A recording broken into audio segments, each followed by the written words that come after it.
everybody, and thanks for joining me today. So I got a fair bit done since last time. Woohoo! I am on track to reach a total of 20% done by the end of August. As you can see, I'm closing in on 18.5%. That would be 40,000 stitches, which means that is less than 3,500 stitches to go before the end of August. So as I said, I'm just about halfway through, so I am well on the right pace to meet or even potentially exceed that. As you can probably see from looking at the pattern, there are big blocks of color today. I'm working among a little bit of leaves, but mostly background, which I think are leaves, but like out of focus leaves. So it's harder to see. That is what I am working on today. And like I said, not as many colors, so it'll go faster. I've been working kind of out to about row 160, 165, or I guess column, I should say, as it's these vertical ones rather than the horizontal one. But anyway, like I said, some good progress. Not really diagonal because, as you can see, the colors are kind of going sharply in the opposite direction, so I'm kind of following those. And grab myself a new strand here. I did get another 0 the other day. Yay! Wasn't on camera, but just worked out that way. My very first 0 was on camera. I've had 2 since, those were not. It was one of the dark red colors that was used in the, oh, this envelope does not want to cooperate. Let's try that again. It was in the branch holding the maple leaves up. It's a skinny red bit, and it was one of those colors.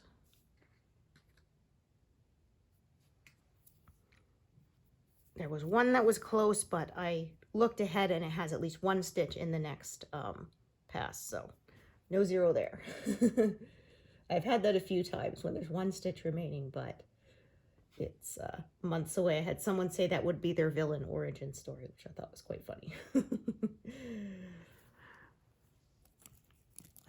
We get there when we get there. Eventually, the whole thing will be all 0s when everything is done, right? Some sooner, some later, but they all eventually get there.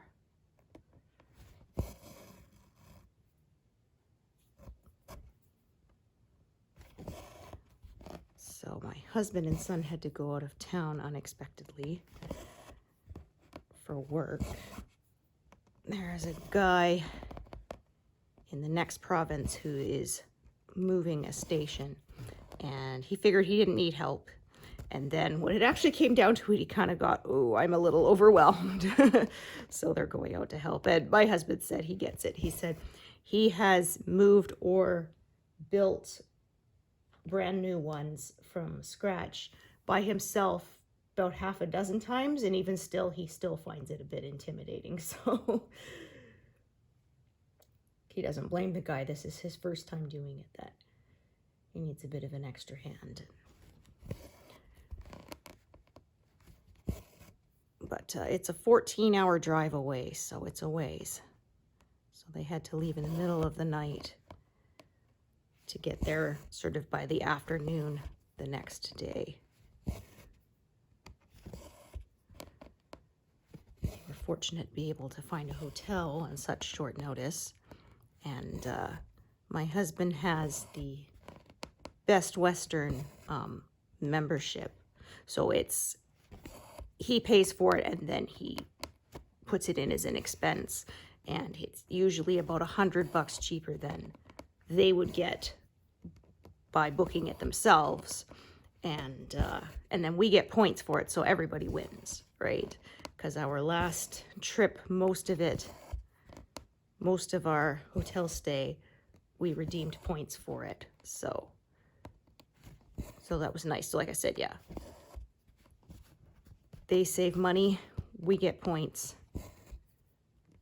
You know, they get the chain gets the business, everybody wins.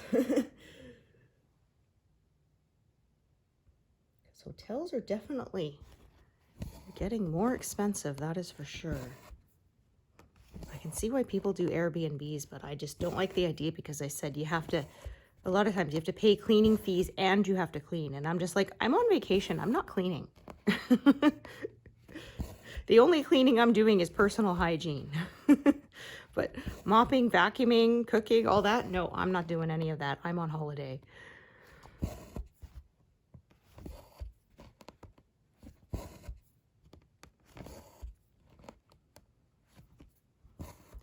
My husband is saying if we do decide to do some traveling after retirement, he wants to get a little trailer, just one of those little ones that sort of just has like, you know, room for your bed kind of thing. Maybe a little toilet and sink kind of thing, but that's about it. A lot cheaper. Because a lot of times places will let you park in the parking lot overnight if you're an RV or a trailer or whatever. That's what my grandparents used to do because when they retired, they sold their house and they bought a trailer park model that stays permanently, and then they bought an RV, and then they would spend half the year on the road. So this was, of course, in the days when you didn't need a passport to cross the Canadian-US border. You do now, but when I was a kid, you didn't. And so that was what they did. Snowbirds, they call them, Canadians who would go south where it's warmer for the winter and then come back spend the spring, summer here. And so they did that for many years. And they would come back, and sometimes we would spend time with them, a couple nights kind of thing. So my parents could have a little, you know, holiday to themselves. And, oh, I think I colored in more here that I did not mark that I had colored in. Yes, I did that yesterday. I remember doing that now. Yeah, I remember now. I did those and those. Not those. Yeah, now I will do these. Okay.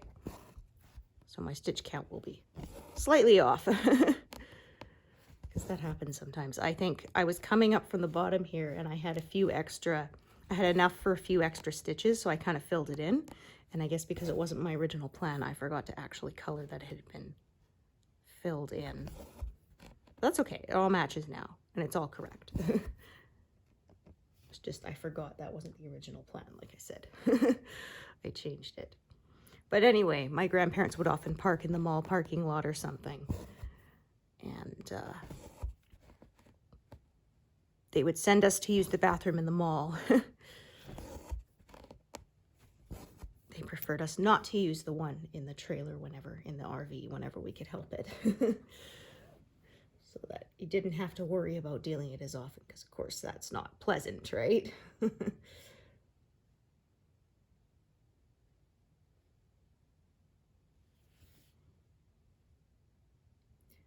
sister, she took a gap year after high school, got one of those little camper vans, and wasn't a Volkswagen van, but that kind of idea. And she and her best friend went across Canada, drove across Canada. So they said that was pretty cool. I'm like, I would like to do that sometimes. I've never been further east than Saskatchewan. I was born in BC, grew up there. Moved out to Alberta as an adult. And I've been as far as Saskatchewan. Like I said, I wouldn't mind seeing the rest of Canada. Eventually. She didn't go up to like the territories and stuff, but my husband has been up there for work, actually. They have a station up in Yellowknife, so as you can imagine, it's quite a trip to get there. Super expensive. He drove once because he had to bring a bunch of tools and equipment, and shipping them means they have to be flown out, and as you can imagine is extremely cost prohibitive. So he drove, which took like 2.5 days. And everything is way more expensive there because it has to be flown in, basically. So, like my husband said, there was food there when he went, to the restaurant, and it was like, oh, you can have an avocado to this for like $12. Like, no. That is a lot.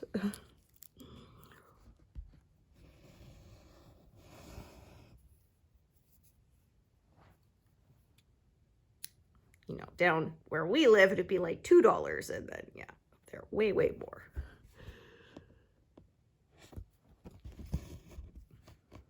It was funny, too. He sent me a picture. His, the guy who was the boss there, he had a can of haggis, and because he bought it when he obviously went on a trip to Scotland. It was really old, so you wouldn't want to eat it at this point. It was several years old, but just as a souvenir or whatever. And being a Red Dwarf fan, I said, oh, but is it irradiated? And I posted it on Facebook, and I said, bonus points if you get the reference. And one of my friends was just like, I don't get it. I feel like I should. And I said, so then I posted the link to in Red Dwarf when Rimmer is making Lister do inventory, and he just keeps repeating, 4,691 irradiated haggis. So every time I hear haggis, immediately my brain jumps to 4,691 irradiated haggis. And then my friend was like, oh, I am a Red Dwarf fan. I can't believe I didn't get that.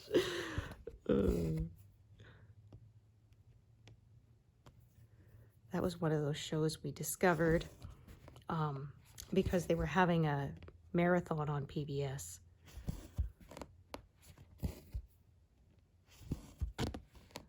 Yeah, that was a fun show. Definitely quintessential British humor, that's for sure.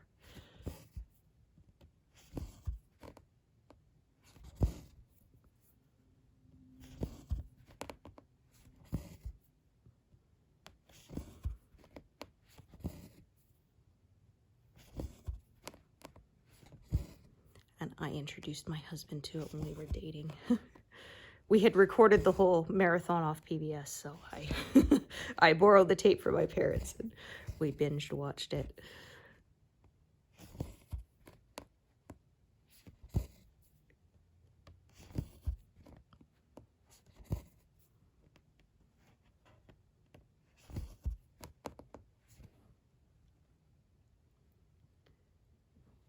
Right, so yeah, I'm gonna work to about there. Like I said, 150, 160, so that's about 155. I'll probably cut it off about there. I did a little bit further, but we'll see.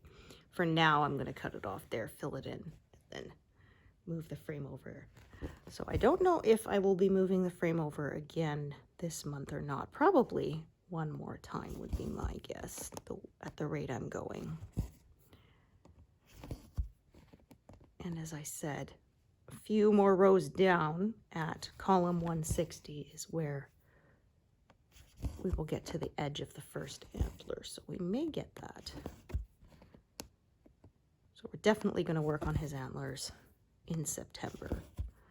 That is for sure. So I'm thinking this pass will be done by possibly end of October.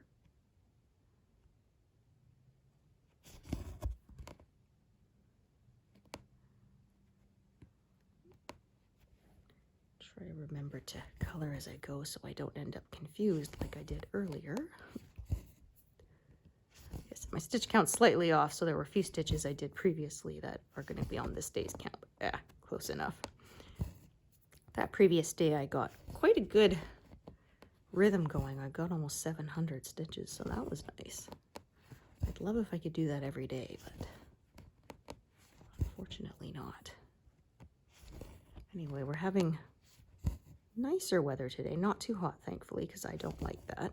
But not very, very little smoke. A little bit of clouds, but mostly it's sunny and nice, so I will probably go for a walk later. Get a little exercise.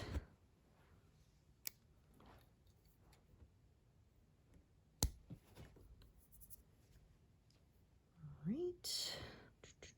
I'm just going to check the length of this other one of this up here. Okay, so that is not very long. Didn't think so. But I don't think I'm going to add a long strand to the bottom here if yeah, I do have a short one. So I'm going to do a few here, and then I will come from the top with a long strand once I've used up the one that is up there. You can probably guess what I'm going to do here. Try to catch that properly. There we go.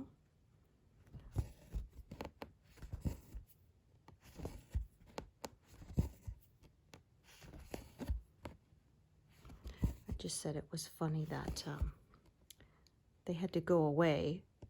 I actually had meals planned. A lot of times I'm really bad for sort of planning ahead, stuck in the sort of what am I going to make, and this time I had actually planned, and now they won't be here to eat it because I had some extra tomatoes, so I was going to bread them and fry them up with a little dill. They're really yummy. Well, you know, dunk them in egg, put some breadcrumbs on them and fry them. They're pretty yummy. Good way to use up sort of if you have a bit extra, which I do. So what I'm thinking is I will do that, and I'm going to make myself some salmon because my husband doesn't like it, so I almost always cook myself seafood while he's away. So thinking that, maybe some wild rice, that'd be pretty good. I have a hard time getting motivation to cook for myself a lot of the time. I can make myself cook when I have other people to feed, but when it's just me, I have a harder time doing it. But if I'm going to be making something I don't get very often as a treat, then of course I can get myself motivated to to do it.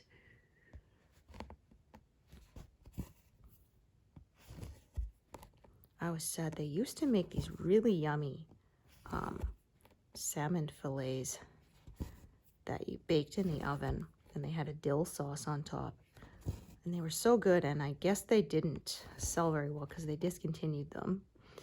And I tried recreating it myself, but it wasn't as good, so darn it. Isn't that always the way? They always discontinue the stuff I like, I swear. They used to make this really delicious all beef sausage, and they discontinued it, and they only make beef and pork mix, and I don't eat pork, so I was disappointed because they tasted really good. There was a place that made these delicious turkey smokies, and I went in to buy some more, and they weren't on the shelf, and I asked them, and they said they discontinued. I said, "Ah, darn." She said, "I know, right?" She said they were so good. I said, it's either that or they make things new and improved, and it's like, no, but I liked it the old way, you know. You didn't need to improve it. It was fine just the way it was. I often wonder how many times is it worth it? Because if you have a brand that has been selling well for a long time, people obviously like it the way it is, and then you change it. I wonder if that actually works out, or I mean, I guess not everyone's like me, but or even just something like they didn't change the formula, but I remember my mom used to buy us fruit leathers when we were kids, not the roll-ups, the actual ones that were made out of pureed fruit with like no extra, you know, coloring and then they decided to make them easy open, and they were fine the way before you open them, kind of like a cereal box, and they made them supposedly easy open with this tearing strip through it. Well, I found what happened was instead you pulled it, it tore all the way down the packaging, but the packaging stayed stuck to the fruit leather rather than pulling away like it used to. So then you ripped it out. You had to sit there and picking at it with your fingernails and getting all sticky. And I'm just like, it was fine. Why did you change it? Why did you feel the need to improve it when it was working just fine the way it was? You made it worse. Like I said, I swear, anything that claims to be easy open isn't. Oh.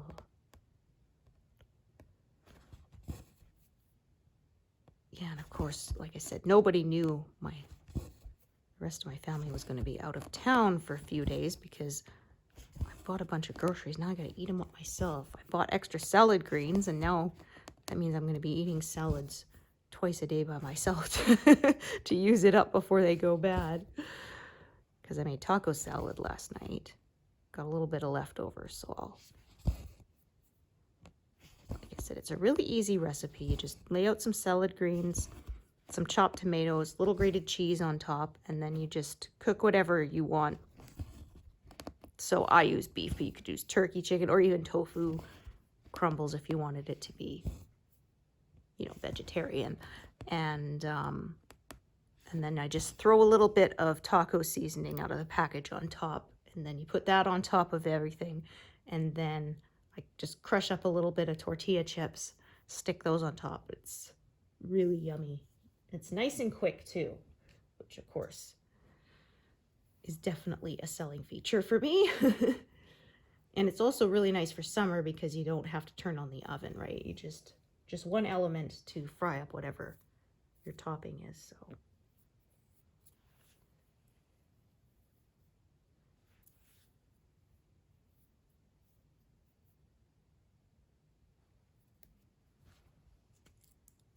you could add a little refried beans or something on it if you wanted, but I don't like those.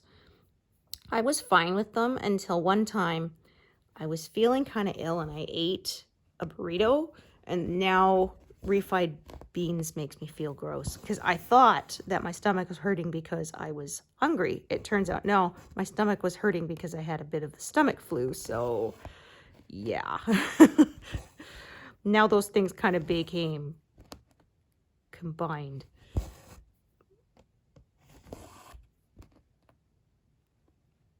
It was like someone said they had a horse that needed to have his muzzle clean shaven because he was a show horse, but he was afraid of the electric clippers. So the lady thought she'd hold it in her hand with a carrot so that he would make an association, right? Because carrots are good. He says, oh, he made an association all right. Now he's scared of carrots. It didn't make the clippers non-scary. It just made the carrots scary. So whoops. You have to be careful, I guess, with that association game. It can backfire on you. So I said same things like refried beans, and now my body's like, hey, remember when you ate one of those and then felt really sick? Even though logically I know those were not connected. I was already not feeling well when I ate it. Eating it didn't cause that to happen, but my subconscious is just like, nope.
Scissors.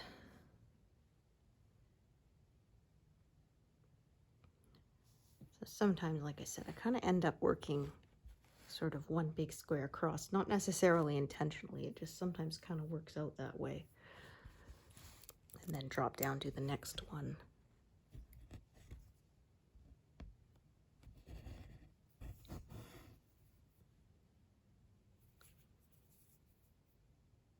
But as sort of this section of colors I'm working kind of, as you can see, makes a shape kind of there. I'm just following that, so that kind of just ended up happening.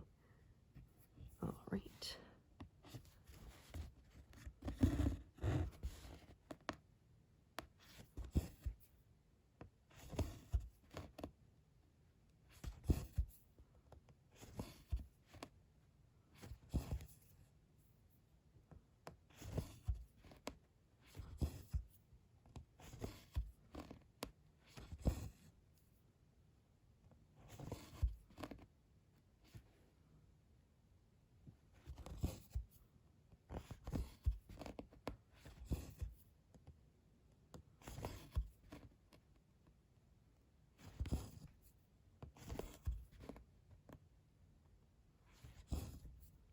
Kind of greens and yellows, and then it's going to become more grays again as I get to that rock face in the middle.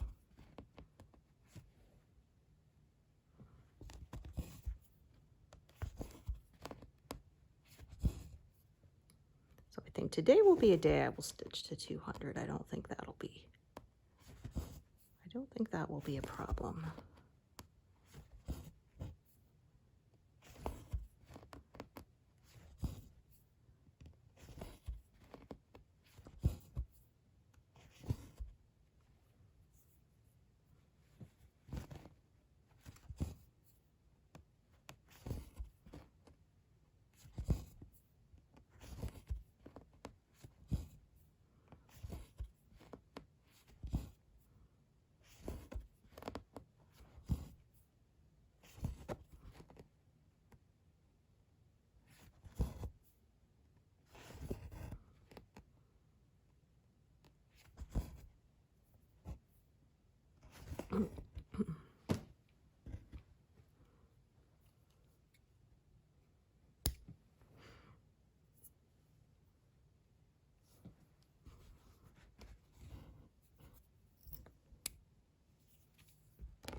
If it can hold to the pace I set when I made the first pass, then I should finish this pass sometime in October.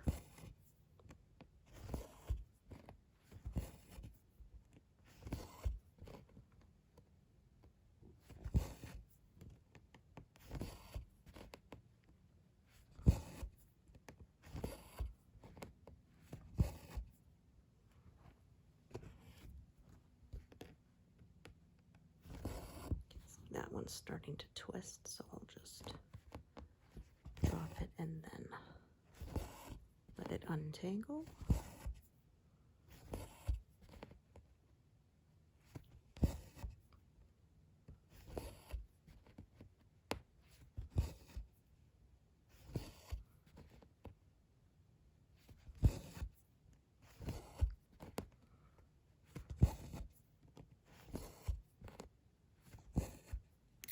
Oh,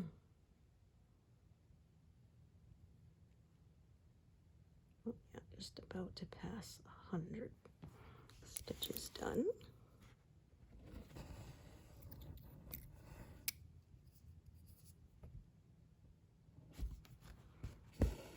I mentioned in a previous video that I'm reading a book about behind the scenes stuff on Star Trek The Next Generation, and I often said I didn't know if there's any trivia left for me to learn, but there is still some. And apparently the season 2 episode, The Measure of a Man, that's the one where they were determining whether Data is property or a sentient being who has rights, because there was a Starfleet scientist who wanted to disassemble him so that he could figure out how Data works, so he could create more androids like him. And Data did not want to, because he said, that there was no guarantee the guy was going to be able to put him back together once he had finished taking him apart, and he did not want to, for lack of a better word, die, right? Cease to exist. And so it was this whole thing of, does he have the right to resign? Because they basically were saying, well, is he Starfleet property or is he a Starfleet officer? Is he allowed to resign his commission? And so there was a case about it. And it was a bottle show technically, but it was so good. And they said part of the reason it got made was this was during a writer's strike, and they basically had to use what they had on hand. And the person who had written the script had done it basically as like an audition piece. Did not expect it to actually get made. But as the strike came to a close, they needed scripts that they could quickly put into pre-production. And so that one was chosen and got a call that, oh, we want to buy your script. I was like, oh, really? Cool. And as I said, that was one of my favorite episodes. As I often say, the bottle shows are sometimes the best ones. And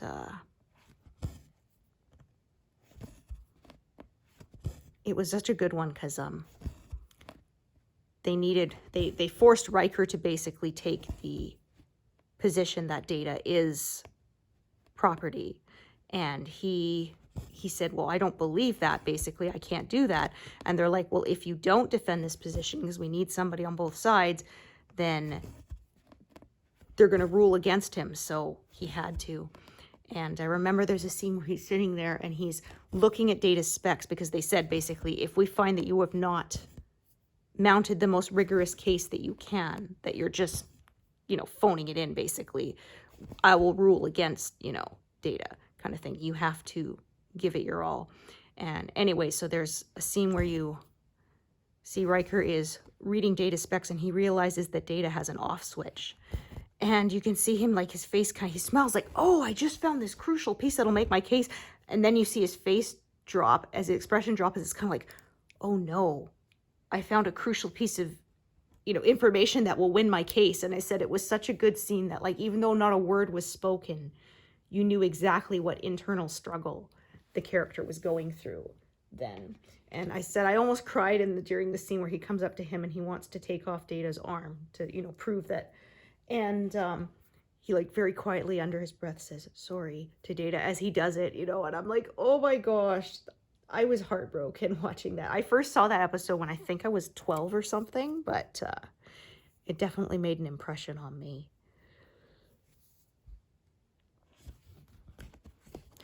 Unfortunately, because of the writer's strike, the second season was only 22 episodes instead of the standard 26, and it ended with a clip show for the finale, which was just terrible. And I was very annoyed because there was no proper send-off for Dr. Pulaski. And there was a running joke by people that maybe she fell down a turbo lift shaft because the actress's character had been on LA Law, and in that one, the character was written out by fell down an elevator shaft. So there was a joke that, oh, she fell down a turbo lift shaft.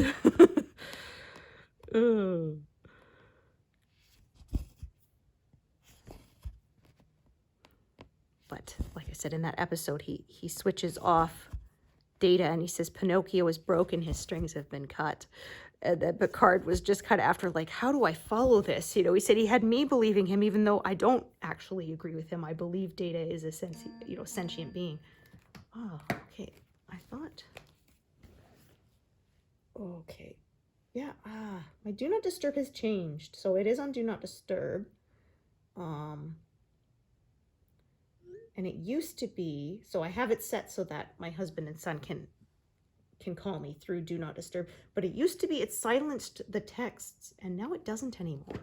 And I don't know how to change it. It's been since it updated. They changed it. And again, it was one of those, it wasn't broken, why did you fix it? Fix being in big quotes. And I've tried going through suppress things from messages, but it's either I don't let their numbers come through at all, or I guess I have to deal with text coming through too, which is irritating, but oh well. But again, I preferred it that way. Because that's what we had sometimes if my husband was working out of town.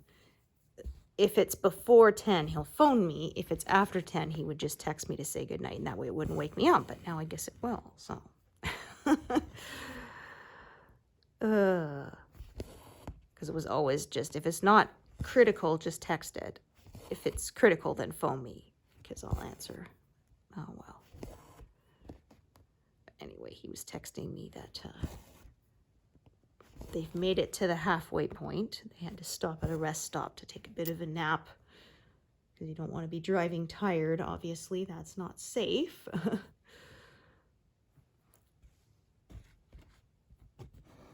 So as I said, you can see there's, I think it's the edge of a leaf that I'm working on. There was a leaf up here, and I think these might be leaves, but like I said, I think they might be kind of more in the background and out of focus.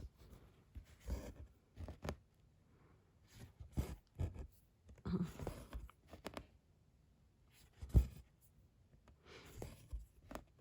said, though, the best behind the scenes companion I ever got was the Deep Space Nine companion.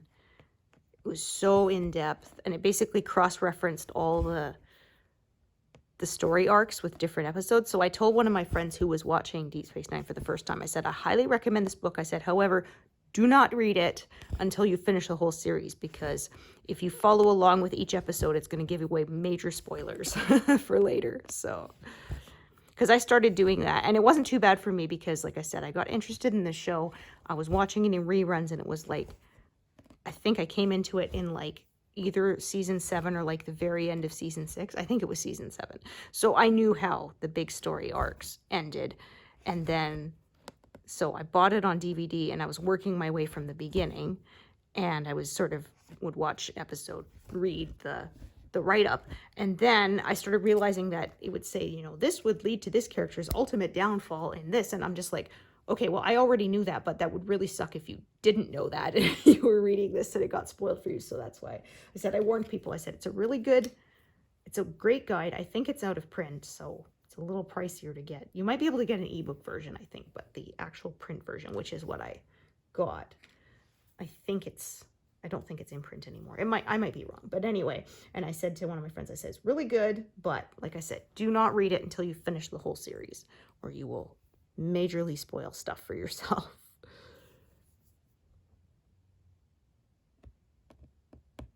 And like I said, we just finished watching it with Kiddo a few weeks ago, and I feel like every time I go through it, I catch something new that I didn't catch before, some foreshadowing or something that, even though I had been through the whole series, I think 3 times at that point. That was my 4th rewatch, I believe, with my kiddo. I still feel like I caught stuff, or maybe I did before, but I forgot about it, but either way. They did a really good job of that, considering a lot of it was on the fly. Like, okay, it's an older show, but spoilers anyway, just in case. But they said they were sort of building up this, the bad guys, the Dominion. They sort of start, and they said they purposely first mentioned it in a Ferengi episode on purpose so that people would not really take it that seriously. Oh, it's a silly Ferengi episode, so it can't have long-lasting implications to the show, kind of thing. And no, they did that on purpose as a misdirect. And anyway, it had been from the beginning sort of that Odo didn't know where he came from. And also the people running the Dominion were called the Founders. And anyway, there was a guy, one of the head writers said, he thought to himself, hey, what if the Founders were Odo's people? And then he thought, nah, that's you know, that's way too out there. Nobody's going to go for that. So he didn't mention it to anyone else. And then he said, like, a couple weeks later, two of the people on his writing team came up and they said, so we've got an idea, but it's a little out there. I'm not sure you're going to want to go for it. And he says, okay, what is it? And they said, what if the founders were Odo's people? It's like, okay, so I'm actually onto something somewhere, because I wasn't the only one who came up with it. So that is what they ended up doing, but it wasn't what they intended from the beginning. But I have said that if, when you watch the show, you wouldn't know that. They did it so well that you would think that, yes, they had totally planned this right from the beginning.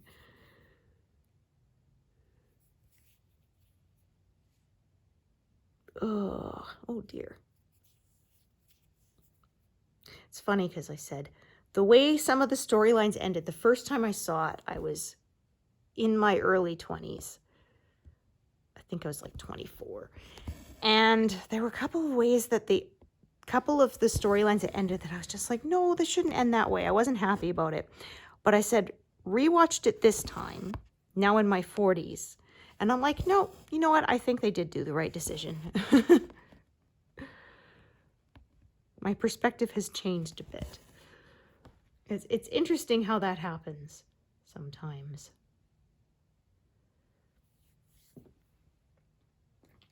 I mean, maybe partly because I knew what to expect. I'd seen it before, but also, yeah. Like I said, I kind of felt like the way they seeded things leading up to it, it does work now for me, so.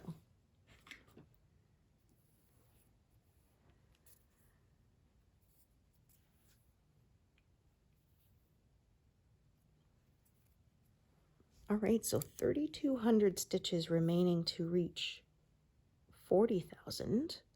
And as I still have about half the month left, I think that that is definitely doable.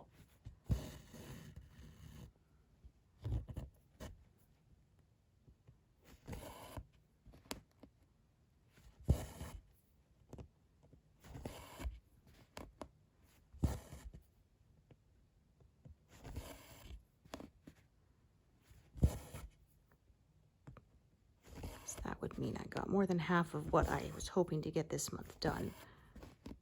And the earlier stuff I did this month was more confetti. So it is looking very good.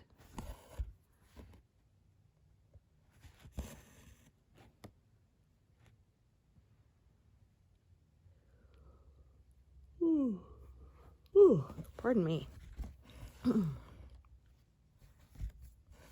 Still adjusting to my anti-snoring mouthpiece, but my sleep has definitely been getting better. It's just been weird for me now to have so many dreams that I actually remember them. For a long time, I didn't really remember my dreams when I did dream. Now I guess I've been hitting dream phases better, more consistently, so I'm remembering them.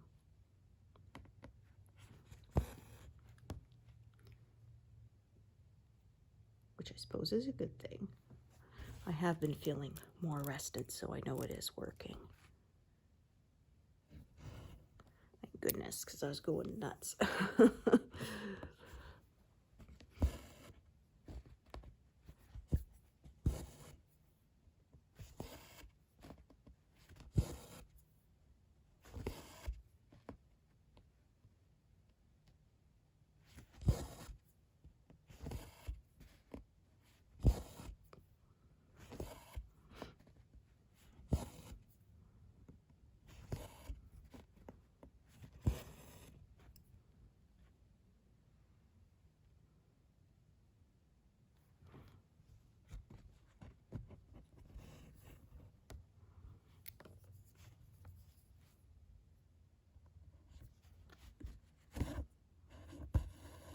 So this is 150 here.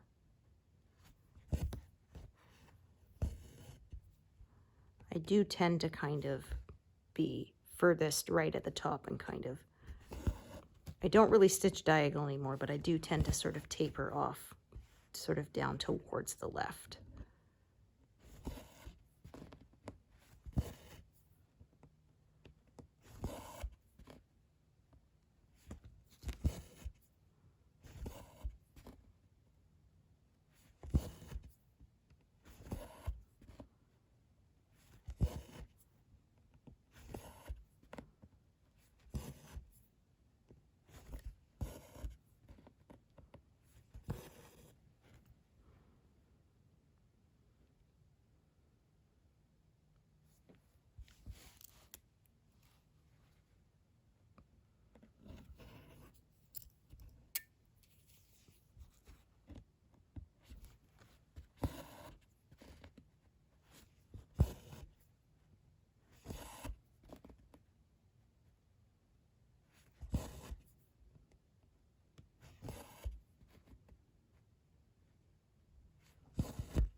Almost threw my scissors away there.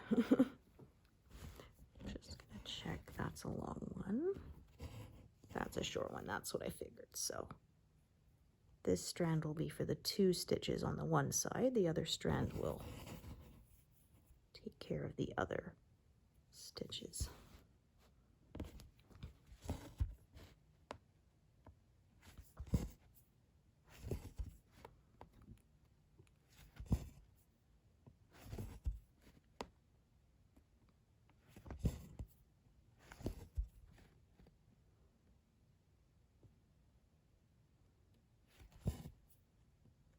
It was funny too, like I was saying, I was reading the behind the scenes. They're talking about how it took them until the 2nd season of The Next Generation before they were actually starting to write on computers.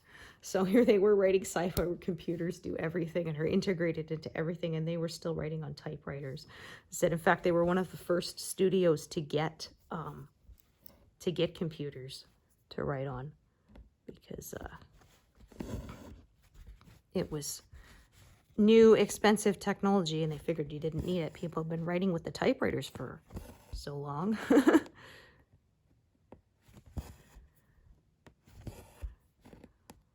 I would have a tough time doing that. When I write stuff, I edit as I go, which obviously would be much harder to do with a typewriter. I actually remember my mom using a typewriter, and she had one that she had rented or borrowed. Anyway, it was so high tech that it actually had a little computer screen on it, and you could type out a certain number of characters. You could go back, you could edit it all, and then when you were happy with it, you would, you know, press like an OK, and it would and type it all for you. I thought that was so cool. It was very satisfying to type everything, then press a button, and then just watch it, all the keys clack away and do it itself. I think basically you could write the width of whatever the paper was, that many characters, and then it would, you know, type them all and then zing, back to the beginning. And then I was telling my son that that's why the enter key on some old computers, or some people sometimes call it the return key, because it was literally the carriage to return back to the starting point, because as you typed it, right, it moved, and then when you reach the end, zing, boom, it would go back. And it was a big deal when it was an automatic return, because it used to be you actually had to physically push it back into place.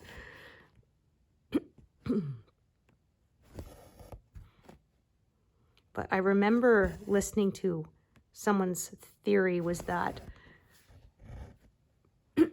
the late 1800s, I think they said, was such a time of great social change because of the invention of the bicycle and the typewriter.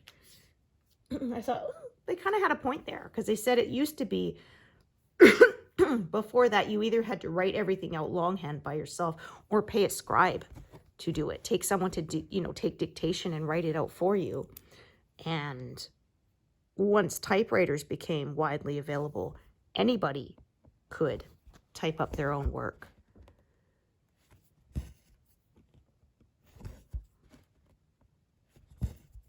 It's funny because that's how much has changed. I remember reading a book that was published, I think it was in the late 80s, and one of the characters is in college, and how she makes money is by writing up other people's term paper, or typing up other people's term papers, because they didn't have a typewriter. So she would charge like $3 a paper.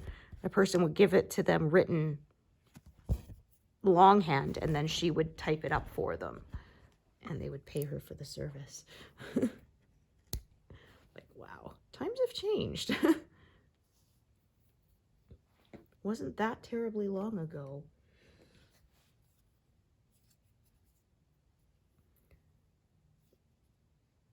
When I took my office assistant course in college, and so it was a mix of us, and they said you could tell who had learned to type on a typewriter and who had learned to type on a computer keyboard, because the people who had learned on the typewriter pressed the keys so much harder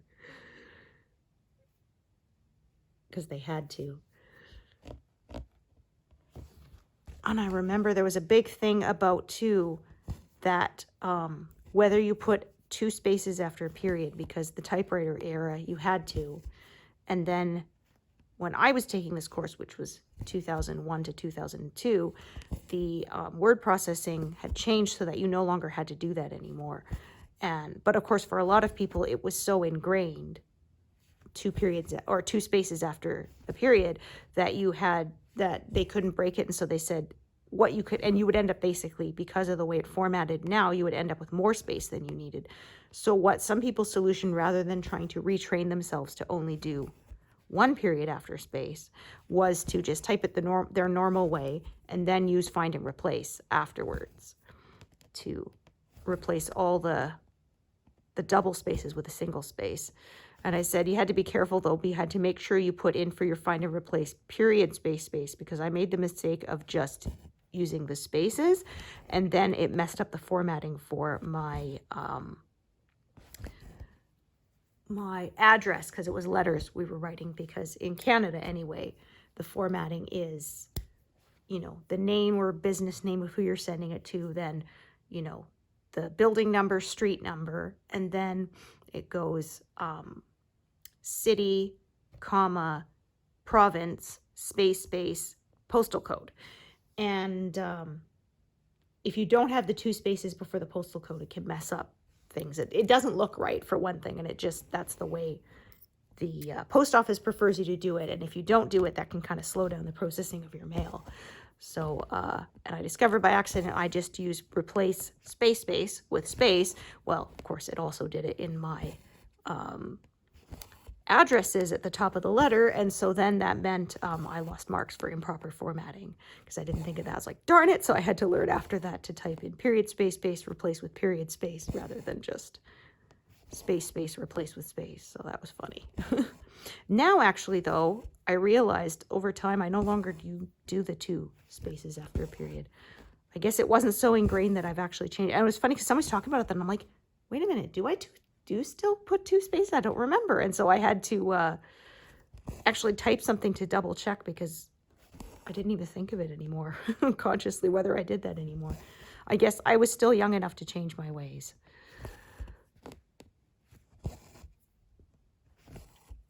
Well, I had to basically, because I could type, but I did sort of have to glance down at my hands every now and then. And my teacher kind of just said, if you have to look at your hands sometimes, you're not touch typing. You need to practice more so that you are completely touch typing. And so I guess over the time of learning how to completely touch type without glancing at it, I also learned to replace the 2 spaces after a period with just 1.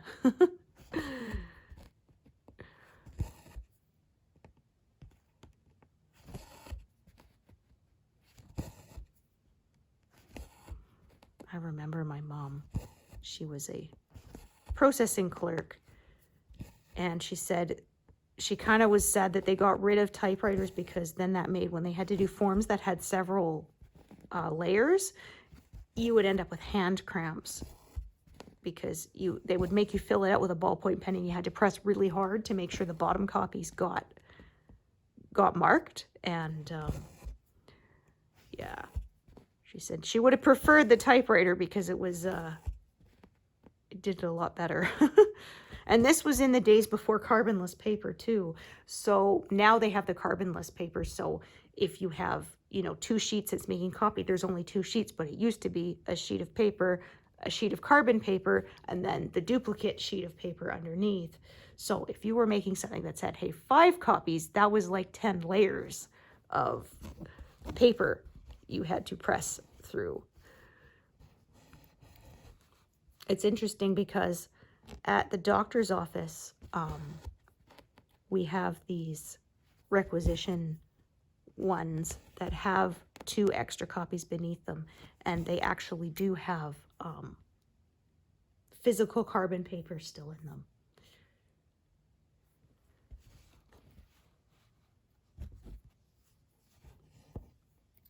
Sometimes the old technology is still useful. Well, just like I said, we use, like people joke about, oh, who has a fax machine anymore? But actually, a lot of places do. Doctor's office does, pharmacies do, because we still fax in people's prescriptions, and the lab requisitions get faxed through, not just emailed. And so I worked at a newspaper early 2000s, and we still used fax machines a lot. For ad space, a lot of companies, we would fax the proof afterwards for them to, of course, look it over and approve it. And some people preferred to get it in email, but those were actually rare. Like I would say about 90% of the ad proofs we did were via fax. Because turning them into PDFs was a lot more of a complicated process back then. It wasn't like now when you can just say print as PDF and it does it. Like they said, when you were converting it to a PDF, you had to find all the fonts and graphics you used and put them in a certain file so that it could pull them to create the PDF. And it was quite a process. So when it was marked as to be made into a PDF for the customer to see, those ones always had a longer turnaround. It's like, it would seem weird nowadays. You just, yeah, like I say, save to PDF, attach to an email, boom, you're done. But like I said, early 2000s, it wasn't quite that simple. And then we had issues. I remember we would send it and people's virus scanners would block it even when they wanted to see it. And it was funny because it was the McAfee one. And I said, a weird workaround I found was it wouldn't let you view the attachments, but if you hit forward, it would then let you view them in the forwarded email. So I discovered it kind of by accident, but that would tell people, they would call and they'd say, oh, you guys sent me the proof from the PDF and I can't see it. It won't, my virus scanner won't let me. And turning off your virus scanner and all that was a pain. Plus, you know, there was the worry, if you turn it off, you forget to turn it back on, you're vulnerable to getting viruses. And so that was one of the ones when I said, actually, you know what you do? Take the email, hit forward on it, and boom, you'll be able to view it from the forwarded email. Then people are like, well, I wonder why. I'm like, I don't know. But for some reason, I guess if you're forwarding it, it's counting you as sending it. And it figures, well, I guess you know what you're sending isn't a virus. You don't know what you're receiving is a virus. So I don't know. It was a little glitch, but it worked. So, alrighty. So that has gone quickly. And with those two done, I am at a nice even 200. Woohoo! All right. Thank you so much for joining me today, and I hope to see you here next time. Thanks, everyone. Bye.